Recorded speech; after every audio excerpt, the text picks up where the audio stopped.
Hello students, I'm your science teacher Kushbu. Hope you all are fine. So today we will start a new chapter transportation in plants and animals. Friends इस chapter में हम पढ़ने वाले हैं कि जो transportation होता है मटेरियल्स का वो प्लांट्स में कैसे होता है, एनिमल्स में कैसे होता है, ह्यूमन बींग्स के बारे में भी हम समझेंगे, इसके पूरे प्रोसेस को जानेंगे. सो let's start our chapter. Chapter 7, Transportation in Animals and Plants. We will learn some topics in our chapter, that is transportation in living organisms, transport in humans, transportation of materials in plants, transportation of substance in animals, excretion in animals. In topics को हम अपने chapter में cover करेंगे. सो let's start our chapter with topic transportation in living organisms. तो students जो भी सारे movement होता है मटेरियल्स का किसी भी ऑर्गेनिज्म की बॉडी के अंदर, मतलब कि एक जगह से दूसरी जगह जाना, मतलब कि वन बॉडी पार्ट से सेकंड बॉडी पार्ट पे जाना, उसे ही हम क्या कहते हैं, ट्रांसपोर्टेशन कहते हैं. बच्चों जो सब्सटेंस का ट्रांसपोर्टेशन होता है एनिमल्स के अंदर, प्लांट्स के अंदर, वो किसका होता है, फूड का होता है या तो वाटर मिनरल्स का होता है, ऑक्सीजन का ट्रांसपोर्टेशन होता है या वेस्ट प्रोडक्ट का ट्रांसपोर्टेशन होता है. बच्चों जो सारे ऑर्गेनिजम्स होते हैं उनमें कुछ फिजियोलॉजिकल प्रोसेस होता है जो कंटिन्यूअसली चलता रहता है till birth to the end of their life. जब वो जन्म लेते हैं तब से एंड तक का चलता रहता है वो फिजियोलॉजिकल प्रोसेस. बच्चों जो ये प्रोसेस होता है ये चलता रहता है, मतलब कि जो हमारे मटेरियल से वो बाहर से सराउंडिंग से ऑर्गेनिज्म लेते रहते हैं और अपने डिफरेंट डिफरेंट बॉडी पार्ट्स को ट्रांसपोर्ट करते रहते हैं. बच्चों ये सारा कॉन्स्टेंटली मटेरियल्स का ट्रांसपोर्टेशन चलता रहता है हमारे बॉडी के राइट डाउन से लेके एक इंडिविजुअल पार्ट तक का. जो ये सारे मटेरियल्स हम ट्रांसपोर्ट करते हैं किसके बीच में, सेल्स के बीच में, ऑर्गेनिजम्स के बीच में, या अपने एक्सटर्नल एनवायरनमेंट से चेंज करते हैं, उसे हम सबको पूरे प्रोसीजर को क्या कहते हैं, ट्रांसपोर्टेशन कहते हैं. तो जो दो तरीके के टाइप के ट्रांसपोर्टेशन सिस्टम आते हैं ऑर्गेनिजम्स के अंदर. फर्स्ट आता है आपका ट्रांसपोर्ट इन यूनिसेलुलर और सिंपल मल्टीसेलुलर ऑर्गेनिजम्स. ट्रांसपोर्टेशन कैसे होता है यूनिसेलुलर के अंदर और मल्टीसेलुलर ऑर्गेनिजम्स के अंदर. बच्चों यूनिसेलुलर और सिंपल मल्टीसेलुलर ऑर्गेनिजम्स कौन कौन से होते हैं, जैसे अमीबा. अमीबा आपका वन सेल ऑर्गेनिज्म होता है. स्पंजेस, ये सारे जो करते हैं अपने मटेरियल का डिस्ट्रीब्यूशन करते हैं वो एडिक्वेट अमाउंट में करते हैं. बच्चों मतलब वो दो प्रोसेस में करते हैं, या तो वो डिफ्यूजन के थ्रू ट्रांसपोर्टेशन करते हैं अपने सब्सटेंस का, या streaming movement of the cytoplasm, cytoplasm के मूवमेंट के थ्रू. सेकेंड आपका टाइप आता है ट्रांसपोर्टेशन का, transportation in complex multicellular organism. कुछ ऐसे मल्टीसेलुलर ऑर्गेनिजम्स होते हैं जो बिल्कुल कॉम्प्लेक्स तरीके से अपने मटेरियल का ट्रांसपोर्टेशन करते हैं.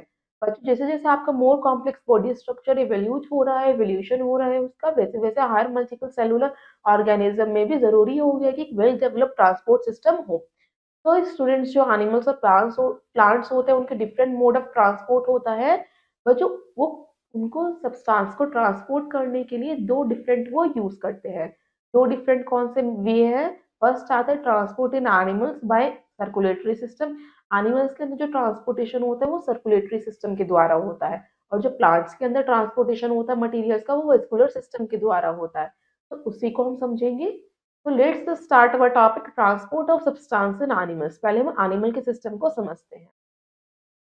On the basis of their structure, बच्चों हमने उनके स्ट्रक्चर के बेसिस पे, उनके ट्रांसपोर्ट के स्ट्रक्चर के बेस पे हमने डिवाइड कर दिया एनिमल्स को थ्री कैटेगरीज में. फर्स्ट कैटेगरी आती है आपके यूनिसेलुलर एनिमल्स, सेकंड आती है सिंपल मल्टीसेलुलर एनिमल्स, थर्ड आती है आपकी हायर मल्टीसेलुलर ऑर्गेनिजम्स. बच्चों जो ट्रांसपोर्ट होता है मटेरियल्स का यूनिसेलुलर ऑर्गेनिजम्स में वो किसके द्वारा होता है, streaming movement of the cytoplasm. अभी हमने पढ़ा या तो डिफ्यूजन के द्वारा होगा या स्ट्रीमिंग मूवमेंट ऑफ साइटोप्लाज्म के द्वारा होगा. तो स्टूडेंट जो सिंपल आपके एक्वेटिक मल्टीसेलुलर ऑर्गेनिजम्स होते हैं जैसे हाइड्रा, स्पॉन, जेलीफिश, वो क्या करते हैं, ऑक्सीजन या बाकी न्यूट्रिएंट्स का ट्रांसपोर्टेशन करते हैं, वो वाटर से अपने बॉडी के थ्रू लाते हैं. नेक्स्ट अब आपके देखते हैं जो हायर मल्टीसेलुलर ऑर्गेनिजम्स होते हैं उनका वेल डेवलप्ड अच्छा सा सर्कुलेटरी सिस्टम डेवलप होता है जिसके थ्रू वो ट्रांसपोर्ट करते हैं मटेरियल्स का अपने पूरे बॉडी पार्ट्स तक पहुंचाते हैं. जो सर्कुलेटरी सिस्टम होता है वो हेल्प करता है उनका पूरी बॉडी के ट्रांसपोर्टेशन में. जैसे ब्लड जो सर्कुलेट करता है वो क्या करता है, वो पूरी बॉडी में आपको ब्लड सर्कुलेशन होता है, उसके थ्रू ही आपके सारे materials different different body cells तक पहुंचाए जाते हैं. जैसे फूड न्यूट्रिएंट्स जाते हैं, ऑक्सीजन गैस को सप्लाई किया जाता है, ये सारे आपके ट्रांसपोर्टेशन मटेरियल्स होते हैं. बच्चों ये हमारी हेल्प करता है कुछ हमारे वेस्ट को रिमूव करने. हमारे बॉडी से कौन कौन से वेस्ट होते हैं आपके, जैसे कार्बन डाइऑक्साइड हो गया, वो आपके सेल से बाहर निकालने में उसको हेल्प भी करता है। ये आपको ट्रांसपोर्टेशन सिस्टम।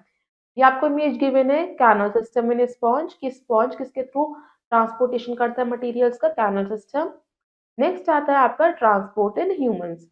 अब हम समझते हैं हमारी बॉडी के अंदर मटेरियल का ट्रांसपोर्टेशन कैसे होता है।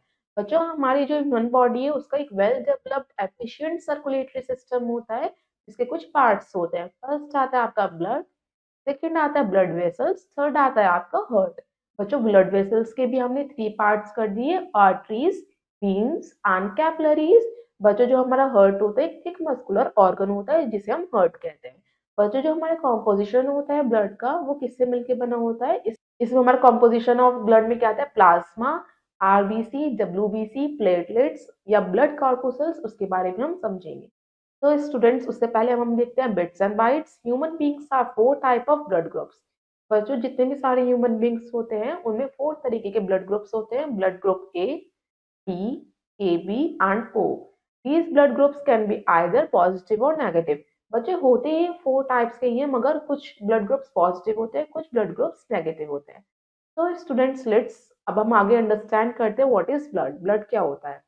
बच्चों, ब्लड एक फ्लूइड कनेक्टिव टिश्यू होता है। वो क्या करता है, आपके सारे ब्लड सेल्स को कनेक्ट करने का काम करता है। एक रेड कलर का विस्कस फ्लूइड होता है, विस्कस मतलब थिक फ्लूइड होता है जो आपके ब्लड वेसल्स में फ्लो करता है। ये ब्लड के बहुत सारे फंक्शंस होते हैं, इसके कुछ फंक्शंस अब हम समझते हैं। जो ब्लड क्या करता है, आपकी बॉडी में ऑक्सीजन और फूड को सप्लाई करता है, सारे बॉडी सेल्स तक पहुंच जाता है। सेकंड फंक्शन आता है, सेल्स में से वेस्ट को रिमूव करता है। थर्ड फंक्शन, आपके बॉडी टेम्परेचर को रेगुलेट करने का काम ब्लड ही करता है। आपकी बॉडी को इन्फेक्शन से ब्लड ही बचाता है। तो जो ब्लड के टू कंपोनेंट्स होते हैं, plasma and blood corpuscles. Blood plasma क्या होता है, प्लाज्मा एक नॉन लिविंग लिक्विड पार्ट होता है ब्लड का। एक ये येलोइश कलर का फ्लूइड होता है जो हमारे ब्लड में कम से कम मोर देन हाफ क्वांटिटी से ज्यादा ब्लड वॉल्यूम में कंटेन रहता है। इसका काम होता है हमारी बॉडी से वेस्ट को रिमूव करना, जैसे कार्बन डाइऑक्साइड को रिमूव करना हमारे सेल से। नेक्स्ट बच्चों, अब हम देखते हैं जो प्लाज्मा ट्रांसपोर्ट किया जाता है वो कैसे ट्रांसपोर्ट होता है। प्लाज्मा क्या ट्रांसपोर्ट करने में हेल्प करता है, जो हमारा डिसॉल्व फूड होता है वो सेल्स तक पहुंचाता है। तो प्लाज्मा का सेकंड फंक्शन होता है वो ट्रांसपोर्ट करता है ऑक्सीजन को आपको डिफरेंट बॉडी सेल्स तक का। थर्ड फंक्शन होता है प्लाज्मा का ट्रांसपोर्ट करना एंजाइम्स और हार्मोन्स और केमिकल्स का आपकी बॉडी के अंदर। ये प्लाज्मा का फंक्शन होता है, जो प्लाज्मिक कंपोनेंट होता है आपके ब्लड का। बच्चों, पहले अब हम देखते हैं बिट्स एंड बाइट्स, आगे फिर हम समझेंगे ब्लड कॉर्पुसल्स जो ब्लड के कंपोनेंट होते हैं उसके बारे में। We have 4.7 to 5.5 liters of blood in our body. It is red in color due to hemoglobin. बच्चों, आपकी बॉडी में एडल्ट ह्यूमन बॉडी में 4.7 से 5.5 लीटर तक का ब्लड होता है, और वो किस कलर का होता है, रेड कलर का होता है। रेड कलर का क्यों होता है, because of haemoglobin. Blood in cockroaches is colourless, it does not transport oxygen. बच्चों, जो ब्लड होता है कॉकरोचेस का वो कलरलेस होता है क्योंकि उसकी बॉडी में ऑक्सीजन नहीं होता, और जो आपका रेड कलर है वो ऑक्सीजन की वजह से ही आता है। इन क्रैब्स ब्लड इज ब्लू। बच्चों, क्रैब्स में ब्लड का कलर कैसा होता है, ब्लू कलर का। अब नेक्स्ट हम समझते हैं ब्लड सेल्स या कॉर्पुसल्स जो आपकी लिविंग पार्ट होता है ब्लड का, ये कंपोनेंट भी हम कह सकते हैं। ब्लड कॉर्पुसल्स थ्री काइंड्स के होते हैं, आरबीसी, डब्ल्यूबीसी एंड प्लेटलेट्स। बच्चों, फर्स्ट आता है आपका आरबीसी जिसकी फुल फॉर्म होती है रेड ब्लड कॉर्पुसल्स। बच्चों, ये कैसे सेल्स होते हैं जिसमें न्यूक्लियस नहीं होता, इनमें साइटोप्लाज्म होता है। साइटोप्लाज्म ही ऑक्सीजन को कैरी करने का काम करता है, और जो साइटोप्लाज्म ऑक्सीजन को कैरी करता है उस पिगमेंट को हम क्या कहते हैं, हीमोग्लोबिन कहते हैं। बच्चों, वो रेड कलर का इसलिए होता है क्योंकि इसके अंदर ऑक्सीजन प्रेजेंट होती है। बच्चों, जो ये रेड कलर के कॉर्पुसल्स होते हैं जिसे हम रेड ब्लड कॉर्पुसल्स भी कहते हैं, ये कंबाइन हो जाते हैं ऑक्सीजन के साथ और एक ऑक्सी हीमोग्लोबिन कन्वर्ट कर देते हैं, और फिर वो ऑक्सी हीमोग्लोबिन सारे डिफरेंट डिफरेंट बॉडी पार्ट्स तक पहुंचाया जाता है। जो आरबीसी होते हैं वो कितने टाइम तक के लिए लिव करते हैं आपकी बॉडी में, 90 टू 120 डेज कह सकते हैं, या 3 to 4 मंथ्स भी कह सकते हैं। नेक्स्ट आता है आपका टाइप डब्ल्यूबीसी, व्हाइट ब्लड कॉर्पुसल्स जिसे हम कहते हैं। ये आपकी बॉडी को किसी भी इन्फेक्शन होने से बचाते हैं, जो आपकी बॉडी को डिजीज से बचाते हैं, जर्म से फाइट करते हैं, आपकी इम्यूनिटी सिस्टम को स्ट्रांग बनाते हैं। बच्चों, जो आपका 1 WBC होता है वो 600 RBC के अराउंड वर्क करता है। जो आपके व्हाइट ब्लड कॉर्पुसल्स होते हैं वो काउंट कब किए जाते हैं, जब आपकी बॉडी में कोई इन्फेक्शन हो जाता है, जब डब्ल्यूबीसी को काउंट किया जाता है। डब्ल्यूबीसी आपके बॉडी के अंदर एक सोल्जर्स का वर्क करते हैं जो आपकी बॉडी को डिजीज जर्म से प्रोटेक्ट करने का काम करते हैं। ये आपको इमेज शो कर रखी है रेड ब्लड कॉर्पुसल्स की, व्हाइट ब्लड कॉर्पुसल्स की एंड अब हम समझते हैं ब्लड प्लेटलेट्स क्या होते हैं। ब्लड प्लेटलेट्स बच्चों बहुत ही माइन्यूट सेल्स होते हैं जो आपके ब्लड में प्रेजेंट होते हैं। इनका काम होता है आपकी ब्लीडिंग को स्टॉप करना या ब्लड को क्लॉट करना। जब आपकी चोट लग जाती है, माइनर सा कट हो जाता है, आप देखते होंगे एक टाइम के बाद आपका ब्लड जो है रुक जाता है, स्टॉप हो जाता है, वो इन प्लेटलेट्स की वजह से ही होता है। नेक्स्ट आता है आपका ब्लड वेसल्स। ब्लड वेसल्स क्या होते हैं उसे हम समझते हैं। बच्चों जो आपका ब्लड सर्कुलेट होता है पूरी बॉडी में, एक नेटवर्क होता है ट्यूब्स का जिसके द्वारा वो सर्कुलेट किया जाता है, उसे ही हम ब्लड वेसल्स कहते हैं। ब्लड वेसल्स के बच्चों 3 टाइप्स होते हैं, आर्टरीज, वीन्स एंड कैपिलरीज। इसे हम डिटेल में समझते हैं। आर्टरीज क्या होती हैं? जो ब्लड वेसल्स क्या करती हैं, ब्लड को कैरी करती हैं हमें away from the heart. Heart से दूर लेके जाती हैं ब्लड को, मतलब कि हार्ट से डिफरेंट बॉडी पार्ट्स तक को लेके जाती हैं, वो आर्टरीज होती हैं। जैसे हमारा हार्ट जब पंप करता है ब्लड को आर्टरीज में, तो जो ब्लड फ्लो होना स्टार्ट हो जाता है हाई प्रेशर से। आर्टरीज की बहुत थिक वॉल्स होती है जिसकी वजह से वो high pressure flow of blood को भी आराम से रोक सकता है, उसे फ्लो कर सकता है। वो क्या करती है, ऑक्सीजनेटेड ब्लड को कैरी करने का काम करती है। और जो ऑक्सीजनेटेड ब्लड होता है यानी ऑक्सी हीमोग्लोबिन होती है, जो आर्टरीज होती हैं उसकी वॉल्स कैसी होती है, थिक होती हैं। वो क्या करती हैं, ऑक्सी हीमोग्लोबिन को कैरी करती हैं, हार्ट से लेती हैं और डिफरेंट बॉडी पार्ट्स तक को उसे ट्रांसपोर्ट करती हैं। बच्चों जो इसमें पल्मोनरी आर्टरी होती है वो किसे कैरी करती है, डीऑक्सीजनेटेड ब्लड को कैरी करती है। उस ब्लड में ऑक्सीजन नहीं होता, वो क्या करती है, हार्ट से कलेक्ट करती है ये डीऑक्सीजनेटेड ब्लड और लंग्स तक लेके जाती है। ये आपके आर्टरीज का फंक्शन होता है। नेक्स्ट आपका ब्लड वेसल आता है वीन्स। वीन्स कौन से ब्लड वेसल्स होते हैं, जो कैरी करते हैं सारे डिफरेंट बॉडी पार्ट से ब्लड को कलेक्ट करते हैं और आपके हार्ट तक लेके जाते हैं। जो वीन्स होती है उनकी वॉल्स बिल्कुल थिन होती है, मगर आर्टरीज की जो वॉल होती है वो थिक होती है, मोटी होती है, और वीन्स पतली होती हैं। वीन्स का काम होता है सारे डिफरेंट डिफरेंट बॉडी पार्ट से डीऑक्सीजनेटेड ब्लड को कैरी करना, उनको कलेक्ट करना और हार्ट तक लेके जाना। बच्चों जैसे आपकी आर्टरी में पल्मोनरी आर्टरी थी, वैसे ही वीन्स में भी पल्मोनरी वीन्स होती हैं। वो क्या कैरी करती हैं, ऑक्सीजनेटेड ब्लड को कैरी करती हैं लंग से और हार्ट तक लेके जाती हैं। थर्ड आता है आपका कैपिलरीज। ये भी आपके ब्लड वेसल का टाइप होता है। कैपिलरीज एक स्मॉलेस्ट ब्लड वेसल्स होती हैं जिन्हें हम कैपिलरीज कहते हैं।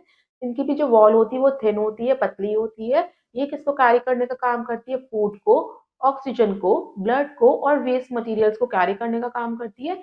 वो डिफरेंट डिफरेंट बॉडी पार्ट से इन वेस्ट मटेरियल्स को कलेक्ट करती है। और कैपिलरीज की किसकी तरह दिखती है, एक ब्रांचेस की तरह दिखती है जो आर्टरीज और वीन्स को कंबाइन या लिंक करने का काम करती है। ये आपके ब्लड वेसल्स के टाइप थे और उनके फंक्शन को हमने समझा। नेक्स्ट हम देखते हैं द हार्ट। हार्ट क्या होता है, अभी हमने समझा, थिन मस्कुलर स्ट्रक्चर होता है। हार्ट एक आपका लिविंग पंप होता है जिसका साइज जो होता है आपके फिस्ट के जितना होता है। फिस्ट यानी आपकी एक मुट्ठी के जितना आपके हार्ट का साइज होता है और इसकी शेप एक कोन जैसी होती है। और जो हार्ट है लोकेटेड होता है आपके लंग्स, मतलब कि जो चेस्ट होता है कैविटी, चेस्ट कैविटी और लंग्स के बीच में आपका हार्ट होता है। और जिसकी वॉल्स होती हैं वो मिलके बनी होती है कार्डियक मसल से। और ये कार्डियक मसल्स से क्यों मिलके बनी होती है, क्योंकि यही मसल्स क्या कर पाती हैं, कॉन्ट्रैक्ट कर पाती है, सिकुड़ पाती है और रिलैक्स यानी रिलैक्स हो जाती है। पूरे जब तक आप बर्थ लेते हैं till the end of your life आपका हार्ट क्या करता रहता है, ब्लड को पंप करता रहता है, कॉन्ट्रैक्ट और रिलैक्स होता रहता है।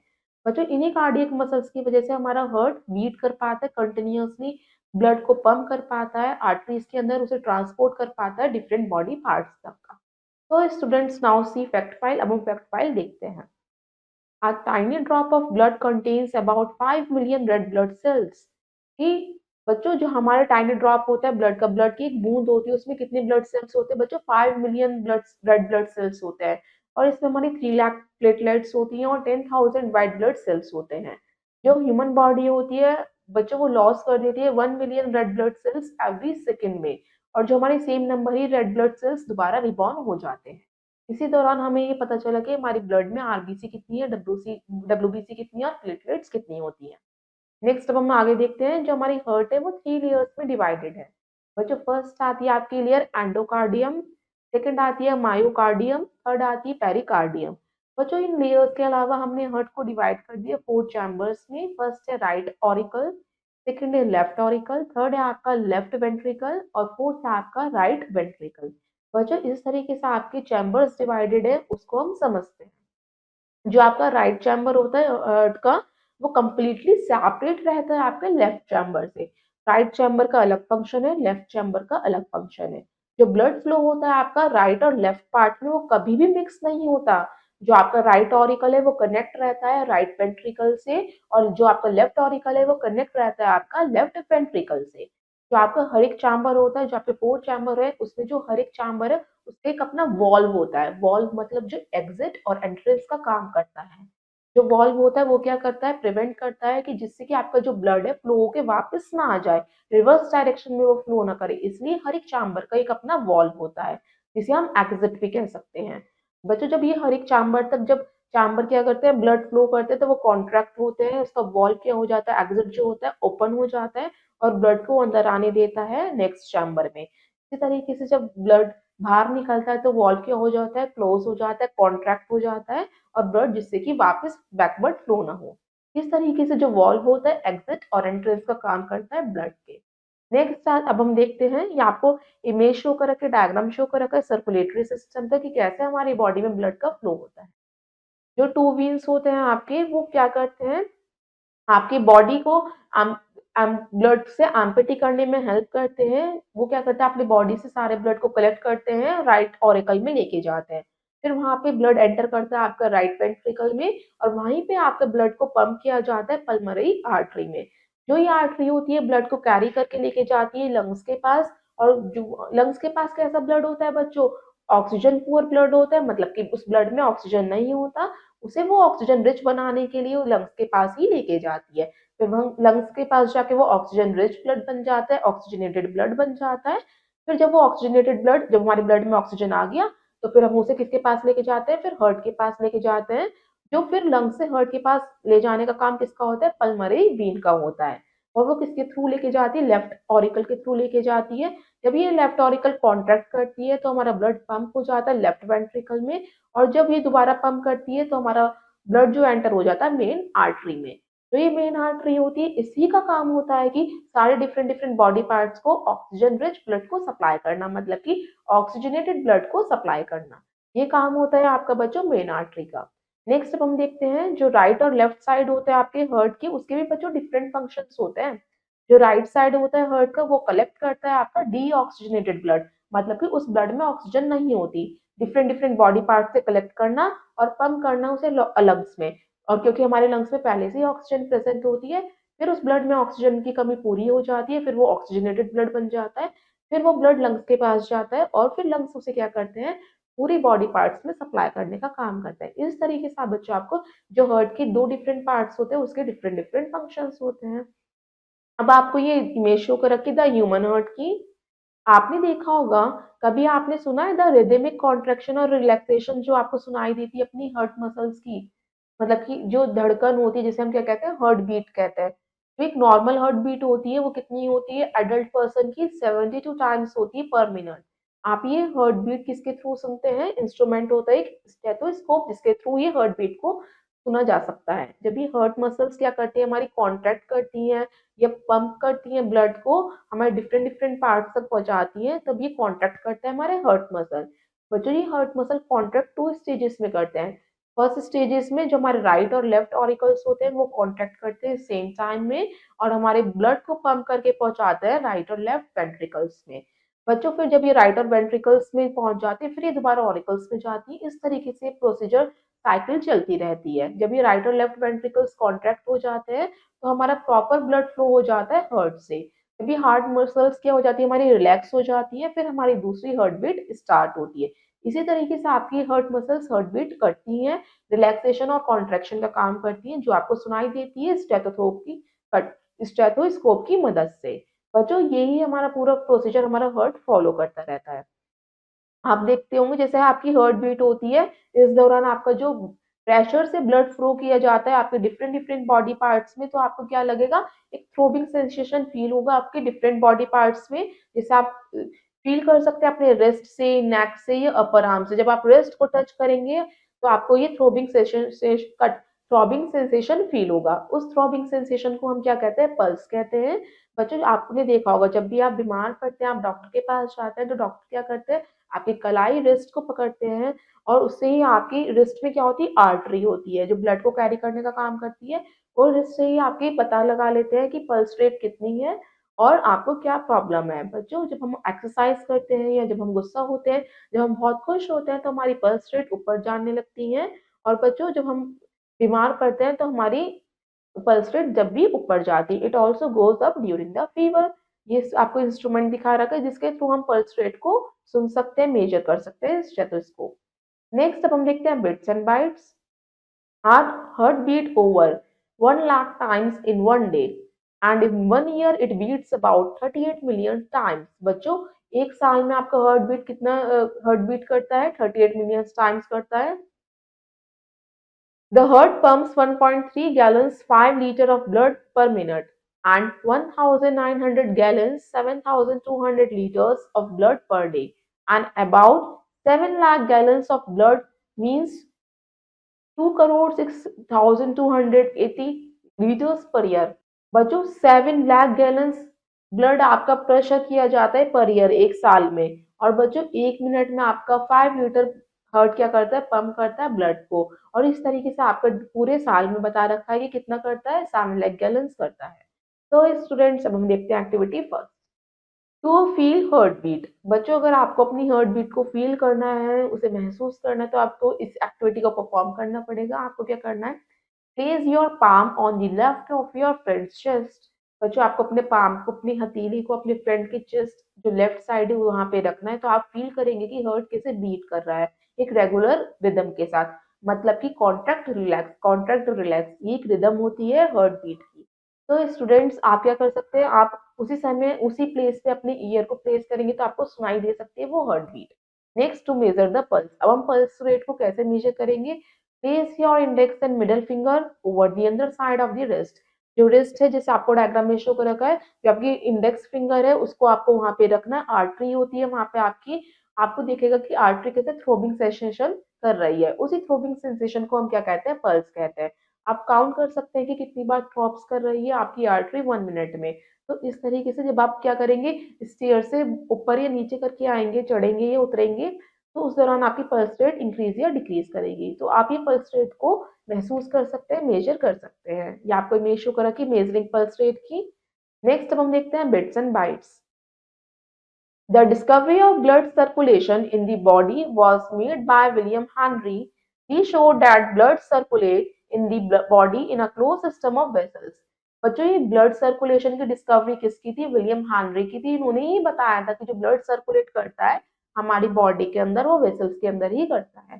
सेकेंड आता है, N artery carries pure oxygenated blood and when carry impure deoxygenated blood.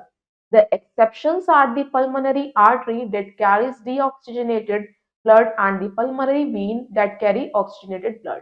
बच्चों जो आर्टरीज होती है उनका काम होता है ऑक्सीजनेटेड ब्लड को कैरी करना, और वीन्स का काम होता है इम्प्योर ब्लड को कैरी करना। मगर कुछ एक्सेप्शंस भी होता है इनके में, जैसे पल्मोनरी आर्टरी होती है वो डीऑक्सीजनेटेड ब्लड को कैरी करती है, और पल्मोनरी वीन होती है वो ऑक्सीजनेटेड ब्लड को कैरी करती है। ये आपके बिट्स एंड बाइट्स था। नेक्स्ट अब हमारा टॉपिक आता है एक्सक्रीशन इन एनिमल्स। एनिमल्स में एक्सक्रीशन कैसे होता है। कुछ हमारे बायोकेमिकल रिएक्शंस हैं वो हमारी पूरे लाइफ तक चलती रहती है, पूरे लाइफ प्रोसेस के दौरान चलती रहती है। कुछ बायोकेमिकल रिएक्शंस जो हमारे लिविंग सेल्स के अंदर परफॉर्म की जाती हैं, उसके दौरान कुछ वेस्ट प्रोडक्ट्स भी निकलते हैं, जैसे कार्बन डाइऑक्साइड, अमोनिया, ये अदर नाइट्रोजन कंपाउंड्स। ये सारे आपके क्या होते हैं, बॉडी में से निकाले जाते हैं। बच्चों अगर ये हमारी बॉडी में से नहीं निकलेंगे, if they don't accumulate in the body they prove to be toxic. तो ये हमारी बॉडी में टॉक्सिक सब्सटेंस बन जाएंगे, हमारी बॉडी को हार्म कर सकते हैं, हमारी हेल्थ को खराब कर सकते हैं। बच्चों इसलिए जरूरी होता है इस टॉक्सिक वेस्ट को रिमूव करना हमारी बॉडी में से। उसे हम क्या कहते हैं, एक्सक्रीशन कहते हैं, जब हम इस रिमूव करते हैं टॉक्सिक वेस्ट को। और जिन ऑर्गन्स के द्वारा इन टॉक्सिक वेस्ट को रिमूव किया जाता है, उन ऑर्गन्स को हम क्या कहते हैं, एक्सक्रीटरी ऑर्गन्स। तो स्टूडेंट्स फर्स्ट ऑफ ऑल हम समझते हैं टाइप ऑफ बॉडी वेस्ट, कौन कौन से बॉडी वेस्ट होते हैं। ये आपको टेबल गिवन है major type of body waste की। इसमें फर्स्ट कॉलम है आपका type of waste, second column है एग्जाम्पल कि इस वेस्ट का एग्जाम्पल कौन सा आपकी बॉडी में प्रेजेंट होता है। थर्ड कॉलम है सिस्टम टू एलिमिनेट दैम, कि किस सिस्टम के थ्रू इन वेस्ट को एलिमिनेट किया जाता है। फर्स्ट आता है आपका गैसियस वेस्ट। बच्चों जो गैसियस वेस्ट होता है वो कौन सा होता है, कार्बन डाइऑक्साइड। वो किसके थ्रू रिलीज किया जाता है, रेस्पिरेटरी सिस्टम के थ्रू। सेकंड वेस्ट आता है आपका सॉलिड वेस्ट, जिसे हम फेसेस कहते हैं, वो आपके डाइजेस्टिव सिस्टम के द्वारा एलिमिनेट किया जाता है। थर्ड आता है आपका केमिकल वेस्ट। केमिकल वेस्ट कौन सा होता है? जो आपको स्वेट यानी पसीना आता है, बच्चों यूरिया, ये सॉल्ट वाटर, ये सब आपका क्या होता है? केमिकल वेस्ट होता है। ये आपके किस सिस्टम के द्वारा एलिमिनेट किया जाता है? एक्सक्रीटरी सिस्टम या स्किन के द्वारा। आपने देखा होगा गर्मी के मौसम में आपको स्वेटिंग होती है, पसीना आता है, वो स्वेट आपके किसके थ्रू निकलता है? स्किन के थ्रू ही निकलता है।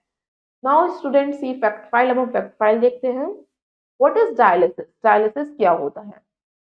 बच्चों, वेस्ट रिमूवल बहुत जरूरी होता है किसी भी लिविंग ऑर्गेनिज्म की बॉडी, मतलब कि टॉक्सिक वेस्ट को निकलना बहुत ज़रूरी होता है। बच्चों, जो हमारी नॉर्मल किडनी का फंक्शन होता है वो बहुत ज़रूरी होता है गुड हेल्थ के लिए। जो ह्यूमन बीइंग्स होती है उनकी 2 किडनीज़ होती हैं। अगर 1 किडनी डैमेज हो जाती है तो दूसरी किडनी क्या करती है? उस एक्सक्रीटरी नीड्स को फुलफिल करती है। अगर दोनों ही किडनी डैमेज हो जाती है तो पर्सन को सर्वाइव करना बहुत मुश्किल हो जाता है, क्योंकि उसकी बॉडी में टॉक्सिक वेस्ट एक्युमुलेटेड होने स्टार्ट हो जाते हैं, स्टोर होने स्टार्ट हो जाते हैं। तो इस दौरान उस नाइट्रोजेनियस वेस्ट को ब्लड वेसल से निकालने के लिए आर्टिफिशियल किडनीज का यूज किया जाता है। आर्टिफिशियल किडनीज को हम कहते हैं डायलिसिस मशीन। उस डायलिसिस मशीन का यूज किया जाता है जिनकी दोनों किडनीज वर्क नहीं करती। उस प्रोसेस को हम क्या कहते हैं? जब फिल्टर किया जाता है ब्लड को और वेस्ट को रिमूव करा जाता है मशीन के द्वारा, उसे ही हम डायलिसिस कहते हैं। तो स्टूडेंट्स, यहाँ पर डायलिसिस था जो हमने समझा। नेक्स्ट अब हम समझते हैं the main organ of the human excretory system. बच्चों, कौन कौन से हमारे एक्सक्रीटरी ऑर्गन्स होते हैं उसे हम समझते हैं। फर्स्ट आता है किडनी। किडनी आपकी 2 पेयर की होती है, यूरेटर्स भी 2 होते हैं, यूरिनरी ब्लैडर 1 होता है, यूरेथ्रा भी 1 होता है। किडनी हमारा मोस्ट इंपॉर्टेंट ऑर्गन होता है एक्सक्रीटरी सिस्टम का। हर एक किडनी में बच्चों मिलियंस ऑफ फिल्टर्स होते हैं जिन्हें हम नेफ्रॉन्स कहते हैं, जो अटैच रहते हैं हमारी किडनी से। बच्चों, जो नेफ्रॉन होते हैं वो कॉइल शेप में होते हैं। उस कॉइल शेप को हम क्या कहते हैं? कैपिलरीज कहते हैं, जिसे हम कैपिलरीज का अनदर नेम होता है ग्लोमेरुली। बच्चों, ये कैपिलरीज होती है, इनका काम ही होता है फिल्टर करना ब्लड को, और वो फिल्टर करती है ब्लड को किसके through? By the dialysis wall के थ्रू। बच्चों, जो आपका येलोइश फिल्टर सॉल्यूशन होता है उसमें ग्लूकोज होता है, सॉल्ट होता है और कुछ नाइट्रोजन कंटेनिंग कंपाउंड्स होते हैं जिसे हम यूरिया कहते हैं। जो एक येलोइश सॉल्यूशन होता है, वेस्ट प्रोडक्ट होता है, जिसे हम कहते हैं यूरिन, जब पास होता है यूरेटर से, और फिर ये यूरिन कलेक्ट हो जाता है यूरिनरी ब्लैडर में, और ये फिर यूरिन डिस्पोज कर दिया जाता है बाय दी ऑर्गेटरी ऑर्गन यूरेथ्रा के थ्रू। जो कंसंट्रेशन होते हैं वेरियस वेस्ट के वो डिपेंड करते हैं यूरिन के ऊपर कि हमारा जो फंक्शन कैसे कर रहे हैं ऑर्गन्स।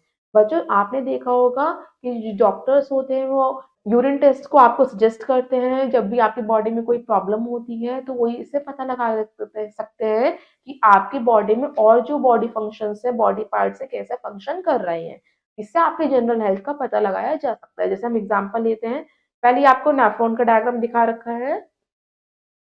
बच्चों, अगर आपके यूरिन में एक्सेस शुगर है तो इससे आपके पैनक्रियास मेल फंक्शनिंग करेंगे, पैनक्रियास ढंग से वर्क नहीं करेंगे और पर्सन को डायबिटीज भी हो सकती है। बच्चों, अगर आपके यूरिन में एक्सेस यूरिया या यूरिक एसिड आ रहा है, इसका मतलब कि आपकी किडनी अच्छे से फंक्शन नहीं कर रही है और ब्लड को अच्छे से फिल्टर नहीं कर पा रही है। बच्चों, आपने देखा होगा, जो इसलिए डॉक्टर्स आपको डायग्नोस करते हैं यूरिन टेस्ट के लिए, जब भी आपकी तबीयत खराब होती है, आपकी बॉडी में कोई बॉडी पार्ट ठीक से फंक्शन नहीं करता। नेक्स्ट अब हम देखते हैं बिट्स एंड बाइट्स। फर्स्ट है kidney clean all the blood in our body every 30 minutes. हमारी जो किडनी है ब्लड को प्योरीफाई करती है हर 30 मिनट में। सेकंड आता है about 200 litre of blood is filter by kidney each day.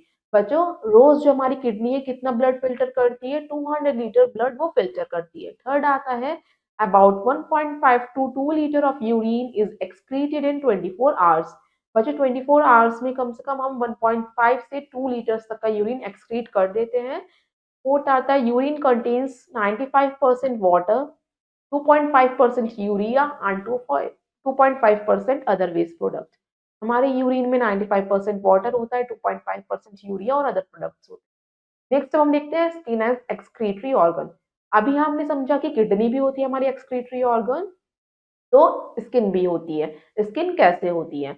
जो आपके स्वेट ग्लैंड्स होते हैं वो प्रेजेंट रहते हैं आपके स्किन में, जो हेल्प करते हैं आपकी बॉडी से वाटर को रिमूव करने में, सॉल्ट को रिमूव करने में और यूरिया को रिमूव करने में। जो ये सारा रिमूव करते हैं वो ब्लड कैपिलरीज से लेते हैं, स्किन से लेते हैं और फिर रिमूव करते हैं आपके स्किन के through.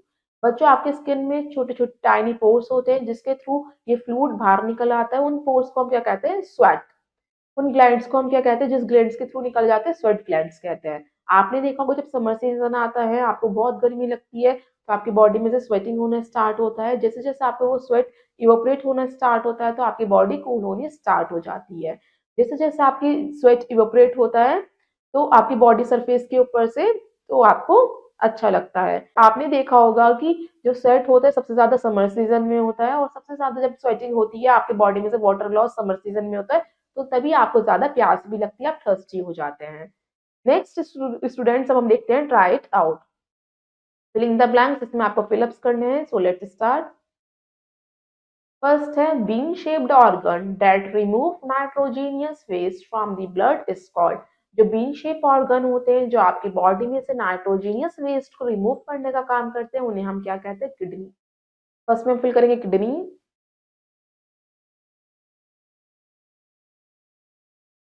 Urea and uric acid are. बच्चों यूरिया और यूरिक एसिड कौन से वेस्ट होते हैं? हमारे ये टॉक्सिक वेस्ट होते हैं।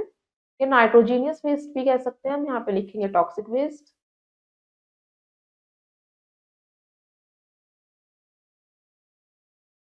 थर्ड है डैश और brown colour bean shaped organs. कौन सा हमारा ब्राउन कलर का बीन शेप्ड ऑर्गन होता है? बच्चों बीन शेप्ड ऑर्गन कौन से होते हैं? हमारे किडनी। तो थर्ड में हम फिल करेंगे किडनी। फोर्थ है artificial filtration of blood is carried out to remove. बच्चों आर्टिफिशियल फिल्ट्रेशन क्यों करा जाता है ब्लड का? इसको रिमूव करने के लिए, हमारी बॉडी में से टॉक्सिक वेस्ट को रिमूव करने के लिए, नाइट्रोजीनियस वेस्ट को रिमूव करने के लिए। To remove toxic waste.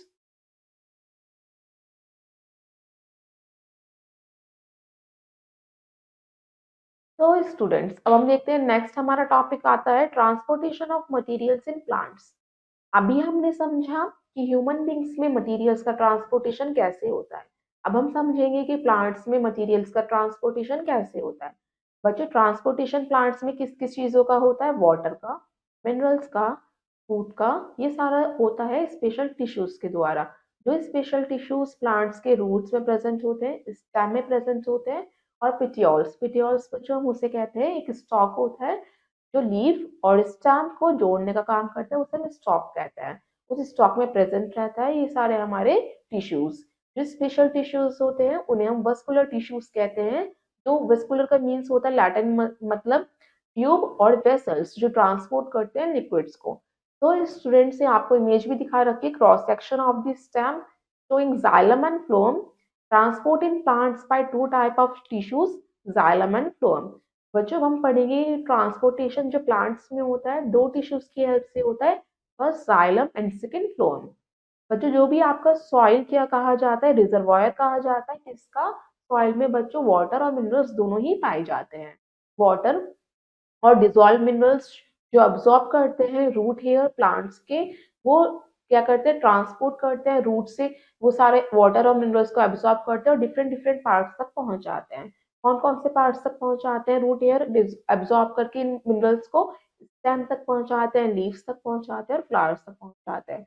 बच्चों जब ये ट्रांसपोर्टेशन किया जाता है डिजॉल्व मिनरल्स का और वाटर का, वो किसके थ्रू किया जाता है? एक वस्कुलर टिश्यू होता है जिसका नेम है जाइलम। वजह सिमिलरली जो मैन्युफैक्चर किया जाता है फूड, जो लीव्स करती है मैन्युफैक्चर, वो किस फॉर्म में करती है? फूड को मैन्युफैक्चर शुगर के फॉर्म में। शुगर को हम ग्लूकोज भी कहते हैं। फिर ये ग्लूकोज या फूड जो मैन्युफैक्चर किया जाता है वो किसके थ्रू पहुंचाया जाता है डिफरेंट डिफरेंट पार्ट्स तक? फ्लोएम टिश्यू के थ्रू पहुंचाया जाता है। या फ्लोएम टिश्यू फूड को ट्रांसपोर्ट करने का काम करता है। ऐसे ही बच्चों ये जाइलम और फ्लोएम टिश्यूज क्या करते हैं? दोनों मिलके क्या बनाते हैं? एक वस्कुलर बंडल फॉर्म करते हैं जिसके थ्रू वो ट्रांसपोर्टेशन करते हैं फूड का। लीव से लेते हैं डिफरेंट पार्ट्स तक पहुंचाते हैं जिसे हम क्या कहते हैं? ट्रांसलोकेशन। जब फूड का ट्रांसपोर्टेशन को ही हम क्या कहते हैं? ट्रांसलोकेशन कहते हैं। जो मूवमेंट होता है इन मटेरियल्स का थ्रू दी फ्लोएम टिश्यूज, वो डिपेंड करता है कि उनके अंदर कितनी लिविंग सेल्स हैं और कितनी सेफ ट्यूब्स प्रेजेंट है। Now students we see fact file. अब हम फैक्ट फाइल देखते हैं। The midrib and its branches and leaf represent the location of xylem and phloem। बच्चों जो मिडरिप होती है लीफ की या जो ब्रांचेस होती हैं उससे आप पता लगा सकते हैं कि जाइलम और फ्लोएम कहाँ पे प्रेजेंट है। Suction of water of plant roots similar to sucking of cold drink by using a straw. जब बच्चों जो प्लांट के रूट्स होते हैं प्लांट को इसी तरीके से सक करते हैं जिस तरीके से आप कोल्ड ड्रिंक को सक करते हैं थ्रू दी पाइप। थर्ड आता है आपका flowers dry up due to loss of water by evaporation. When kept in water, their stem absorbs water, which is then transported to flowers. The water lost by evaporation is replaced by water absorbed and the water remain fresh. बच्चों जो आपका evaporation के दौरान जब evaporation होता है मतलब जब आपका सारा प्लांट्स का जो वाटर हो जाता है वो वाटर वेपर बन के इवोपरेट हो जाता है एटमॉस्फेयर में। इसकी वजह से जो सारे प्लांट्स के फ्लावर्स हो जाते हैं वो सूख जाते हैं ड्राई अप हो जाते हैं।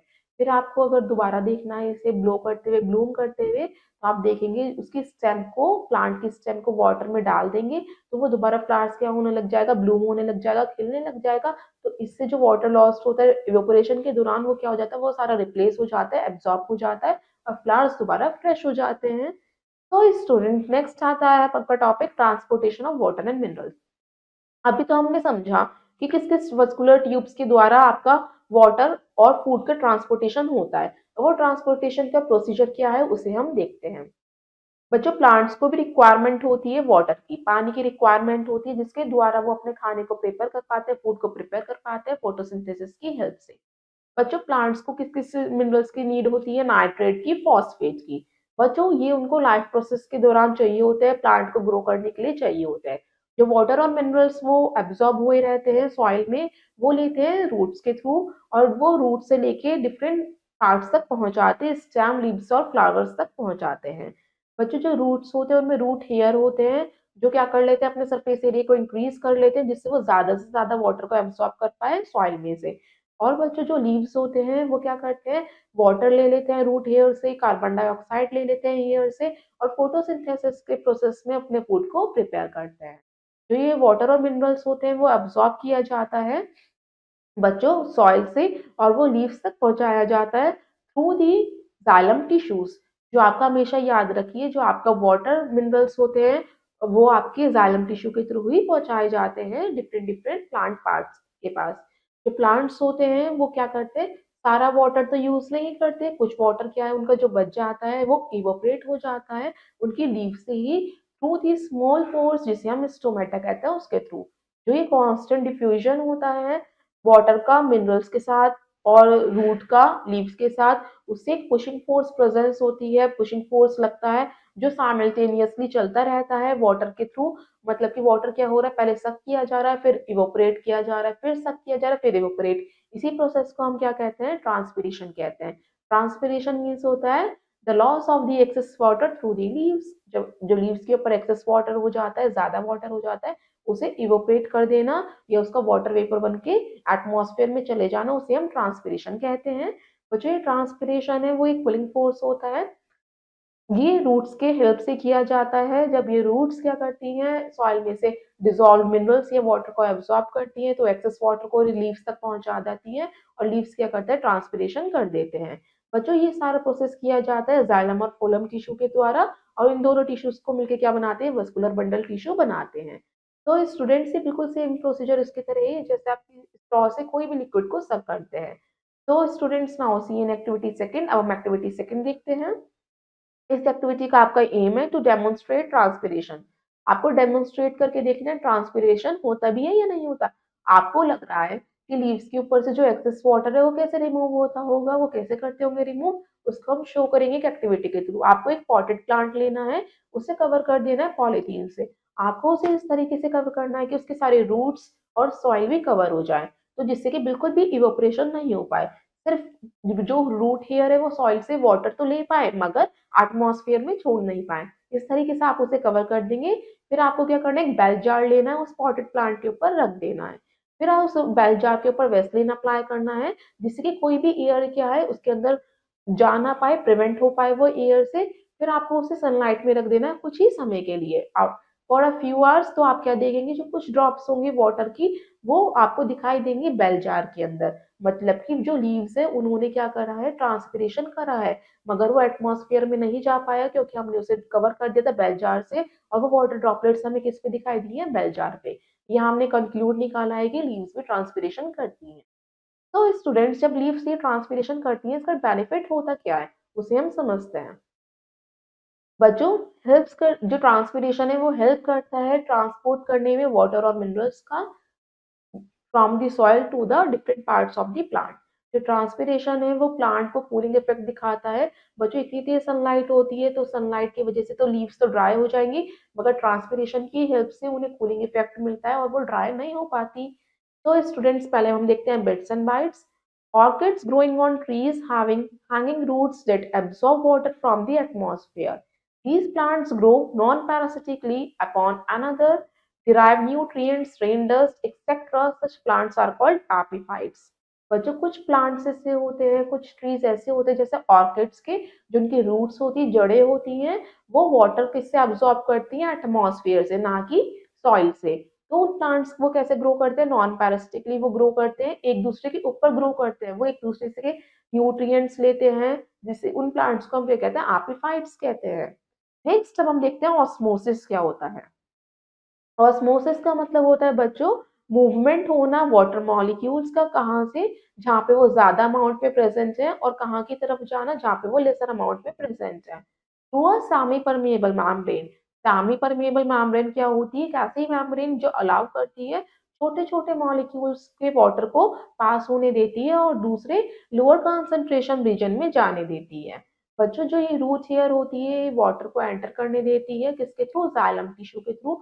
इस पूरे प्रोसीजर को ये ऑस्मोसिस कहते हैं। जो जाइलम के सेल, जाइलम टिश्यू के सेल्स होते हैं, जो उनका स्ट्रक्चर होता है वो ट्यूब लाइक स्ट्रक्चर होता है।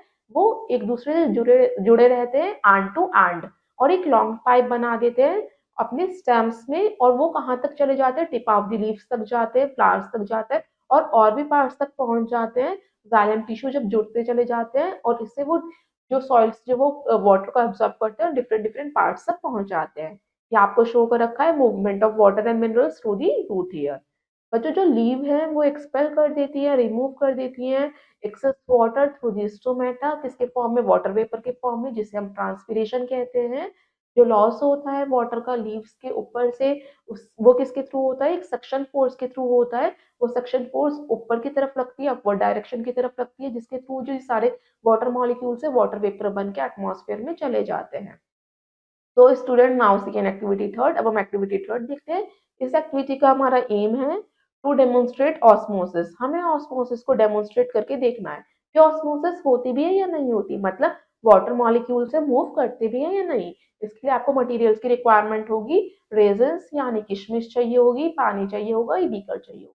इसके लिए आपको क्या करना है? बीकर में थोड़ा सा वाटर फिल करना है, उसके बाद उस वाटर लेवल को नोट करना है। तो बच्चों, थर्ड प्रोसीजर, थर्ड स्टेप में आपको क्या करना है? कुछ रेजन्स है, उनका पहले वेट करना है आपको, फिर वेट करने के बाद उन रेजन्स को अपने वाटर बीकर में पुट करना है। फिर आप कुछ टाइम के बाद देखेंगे, आफ्टर द 1 और 2 आवर्स के बाद आप देखेंगे उन रेजन्स को बाहर निकालेंगे। वो सारे रेजन्स आप क्या ऑब्जर्व करेंगे? वाटर लेवल तो डिक्रीज हो गया होगा, कम हो गया होगा, और रेजन्स का वेट है वो इंक्रीज हो गया होगा। ये किसकी वजह से हुआ है? उसे हम कंक्लूड करते हैं कि बच्चों ऑस्मोसिस की वजह से हुआ है। आपकी जो सारी रेजन्स थी, किशमिश थी, वो स्वेलो हो गई हैं, फूल गई हैं, वो पानी की वजह से उनका वेट इंक्रीज हो गया है, और वाटर लेवल जो था बीकर में वो रिड्यूस हो गया है। इससे हमें पता चला है कि जो रेजन्स थी हमारी, वो लो कंसंट्रेशन की थी, उसके अंदर पानी की कमी थी, और हमारे बीकर में ज्यादा पानी था, तो ज्यादा पानी जो लार्ज अमाउंट का वाटर था वो लोअर रीजन में चला गया, और जिससे हमारे रेजन्स का वेट क्या हो गया? इंक्रीज हो गया, और बीकर का वेट क्या हो गया? डिक्रीज हो गया। तो इससे हमें पता चला कि ऑस्मोसिस प्रोसेस होता है। नेक्स्ट अब हम देखते हैं ट्रांसपोर्ट ऑफ फूड। फूड का ट्रांसपोर्टेशन कैसे होता है। बजट कुछ टिश्यूज होती हैं जो प्लांट्स में प्रेजेंट होती हैं, जो फूड को ट्रांसपोर्टेशन में हेल्प करती हैं। उन टिश्यूज को हम कहते हैं फ्लोएम टिश्यूज। वो टिश्यूज बहुत सारे सेल्स से मिलकर बनी होती हैं। उन सेल्स को हम कहते हैं सीव ट्यूब्स।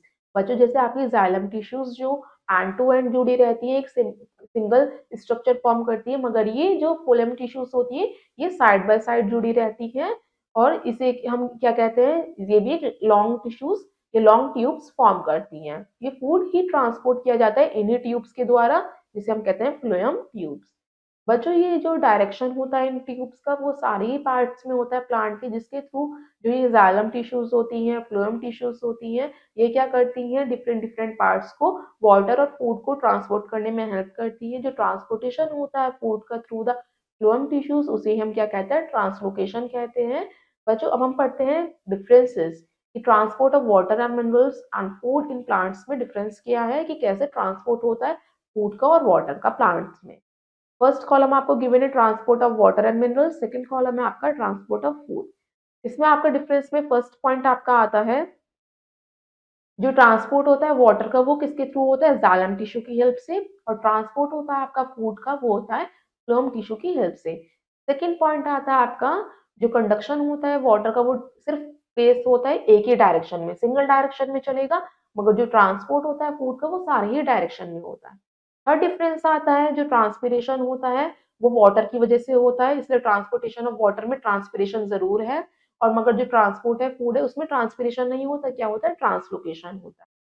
बच्चों जो ट्रांसपोर्ट ऑफ वाटर है उसमें एक टर्म यूज करते हैं हम एसेंट ऑफ सैप, जिसका मीन्स होता है transportation of water can take place only in a single direction. बच्चों जो मगर ट्रांसपोर्ट ऑफ फूड होता है वो सारे डायरेक्शन में होता है, इसलिए हम इसके लिए वर्ड यूज करते हैं ट्रांसलोकेशन। तो स्टूडेंट्स हमने इसके डिफरेंस को समझा, अब हम देखते हैं एक्टिविटी 4। इस एक्टिविटी का आपका एम है to demonstrate that transpiration is performed by leaves, कि लीव्स कैसे ट्रांसपिरेशन परफॉर्म करती हैं उसे हम डेमोन्स्ट्रेट करके देखते हैं। इसके लिए आपको चाहिए होगा 3 सिमिलर पॉटेड प्लांट्स चाहिए होंगे बच्चों, बिल्कुल सेम होने चाहिए, 3 बेल जार्स चाहिए होंगे उन प्लांट्स को कवर करने के लिए। तो अब हम स्टार्ट करते हैं अपना प्रोसीजर। फर्स्ट ऑफ ऑल क्या करना है आपको, 3 जो सिमिलर आपने पॉटेड प्लांट्स लिए वो सेम साइज के होने चाहिए, उनको आपको मार्किंग देनी है ABC की। थर्ड आपको क्या करना है, फर्स्ट जो आपका बीकर वाला प्लांट था, पॉटेड प्लांट था, उसको आपको एज इट इज कवर कर देना है बेल जार से। सेकंड जो आपका पॉटेड प्लांट था बी वाला, उसके आपको कुछ लीव्स को रिमूव कर देना है। थर्ड जो आपका बेल जार वाला पॉटेड प्लांट था उसमें से आपको सारी ही लीव्स को रिमूव कर देना है, इस तरीके से जैसे आपको डायग्राम में शो कर रखा है। फिर आप उसे कवर कर देंगे बेल जार से। आपको कुछ घंटे के लिए उसे सनलाइट में रखना है, तो आप उस कुछ घंटों के बाद क्या ऑब्जर्व करते हैं उसमें जो सबसे ज्यादा ड्रॉपलेट्स आई है वो किसके ऊपर आई है, आपके बीकर ए के ऊपर, क्योंकि उसमें सबसे ज्यादा लीव्स थी। और जो बीकर बी थी उसमें कम ड्रॉपलेट्स आई है, और बीकर सी उसमें तो बिल्कुल भी ड्रॉपलेट्स नहीं आई है क्योंकि इसमें तो एक भी लीव्स नहीं थी। तो इस एक्टिविटी से हमने ये कंक्लूजन निकाला, जिस प्लांट में हमारी सबसे ज्यादा लीव्स थी उसने सबसे ज्यादा ट्रांसपिरेशन करा, और जिसमें लीव्स नहीं थी उसने बिल्कुल भी ट्रांसपिरेशन नहीं करा। तो अभी हमें पता चल गया कि लीव्स का होना जरूरी है किसी भी प्लांट में ट्रांसपिरेशन करने के लिए। तो students let's try it out. अब हम कुछ टर्म्स को स्टेट करते हैं। फर्स्ट है आपका the vessels that transport water from root to the leaves. तो कौन सी वेसल्स होती हैं जो ट्रांसपोर्ट करती हैं वाटर को टू द लीव्स तक लेके जाती है, वो होती है आपके xylem tissues, xylem vessels. Second आता है transport of food from leaves to non green parts of the plant. बच्चों फूड को ट्रांसपोर्टेशन किसके द्वारा किया जाता है, फोलम वेसल्स के द्वारा या फोलम टिश्यूज के द्वारा।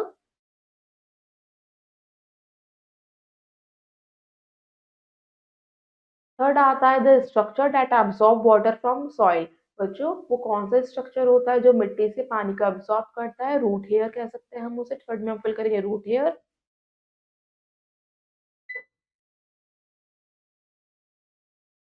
नेक्स्ट आता है loss of water as vapour from aerial part of the plant.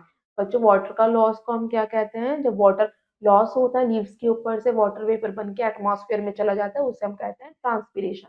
Fourth में हम फिल करेंगे ट्रांसपिरेशन।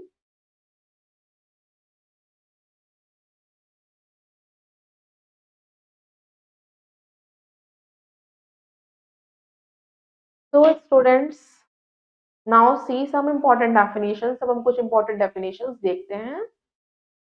फर्स्ट है आपकी artery means the blood vessels that carry oxygenated means pure blood from heart to different parts of the body.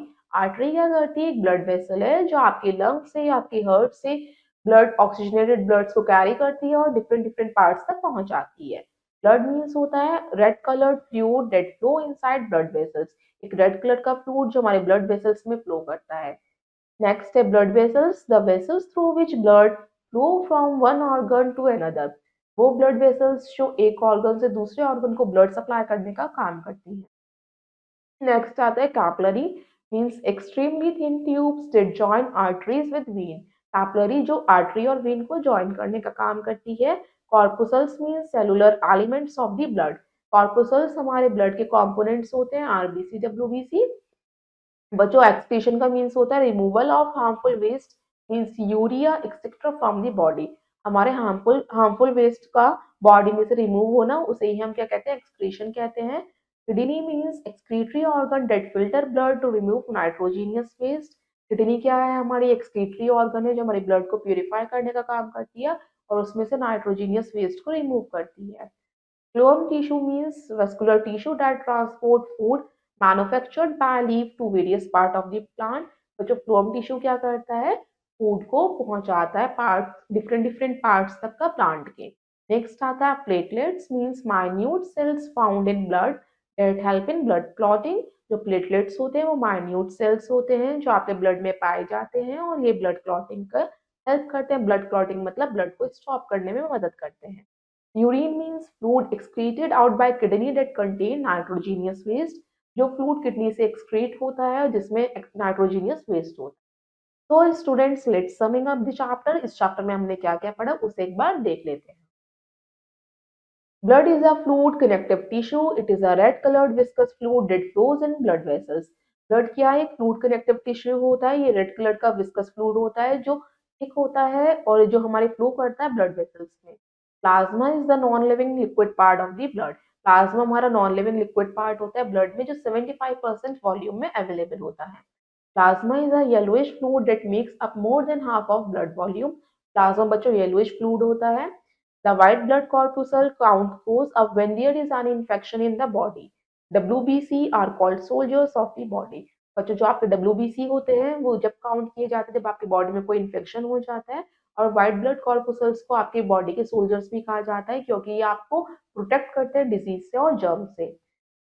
Auricles are the receiving chambers of the heart. Auricles जो होते हैं receiving chamber होता है heart का। Heart is living pump. It is of the size of a fist and it's shaped like a cone. It lie between the lungs and our chest cavity। बच्चों heart के एक living pump होता है जिसका size हमारी मुट्ठी के जितना होता है, फिस्ट के जितना होता है और जिसकी शेप कोन जैसी होती है। और ये क्या करता है, ये कहाँ पे लोकेटेड है, हमारे लंग्स और चेस्ट कैविटी के बिटवीन में। In plants, root hair absorb water and minerals from the soil and then transport them upward to different parts of the plant through xylem of the vascular bundles। बच्चों जो plants होते हैं जो उसमें root hairs होते हैं उसकी जड़ों में जो हेयर होते हैं वो एब्सॉर्ब करते हैं डिसॉल्व मिनरल्स और वाटर को सॉइल में से और डिफरेंट डिफरेंट पार्ट्स तक पहुंचाते हैं प्लांट के। किसके द्वारा पहुंचाए जाते हैं, वो जाइलम टिश्यू के द्वारा जो एक वस्कुलर बंडल का हिस्सा होता है। तो students, now it's exercise time. अब हम करते हैं exercise A. Darken the correct option in the OMR sheet. इसमें आपको ओएमआर शीट गिवन है, इसमें 4 ऑप्शंस दे रखे ए बी सी डी। आपको करेक्ट ऑप्शन को चूज करना है और उसे सर्कल करना है। Use only blue black ball pen to fill the circles. It should be darken completely and properly. बच्चों आपको करेक्ट मेथड शो कर रखा है, इस तरीके से आप सर्कल करेंगे। तो आपका फर्स्ट है food prepared by leaves is translocated by. जो फूड प्रिपेयर किया जाता है लीव्स के द्वारा वो किसके द्वारा पहुंचाया जाता है, अलग अलग पार्ट्स पे फ्लोएम टिश्यू के द्वारा। So B is the right. Next आता है आपका second, the process that occurs through stomata. बच्चों जो लीव्स में स्टोमेटा होते हैं, छोटे छोटे से पोर्स होते हैं, वो किस क्या काम करते हैं, ट्रांसपीरेशन में हेल्प करते हैं। So B is the right.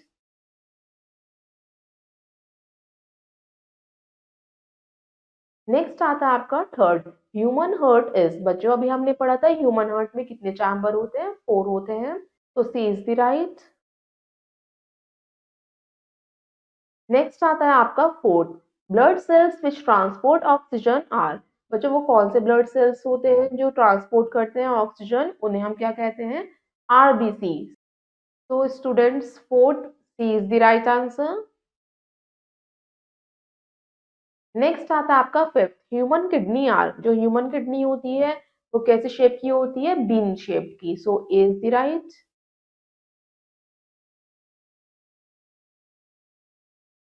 तो स्टूडेंट्स आपने अपनी एक्सरसाइज ए कर लिया। अब हम करते हैं exercise B, filling the blanks. इसमें आपको फिलअप्स करने हैं।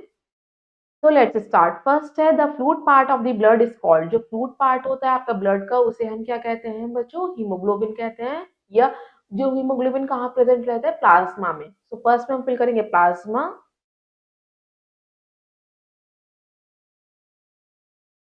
The doctor hears the heart beat with जो डॉक्टर होते हैं आपकी हार्ट बीट किसके थ्रू सुनते हैं, वो एक इंस्ट्रूमेंट के थ्रू सुनते हैं जिसे हम क्या कहते हैं, स्टेथोस्कोप।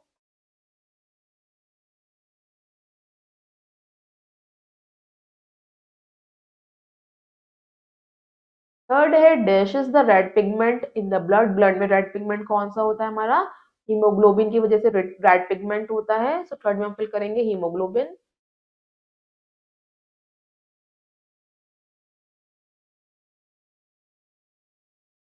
फोर्थ है arteries and veins are joined by a network of. Arteries और वेन्स हमारी बॉडी में किसके थ्रू जॉइन रहती है, लिंक रहती है, कैपिलरीज के द्वारा।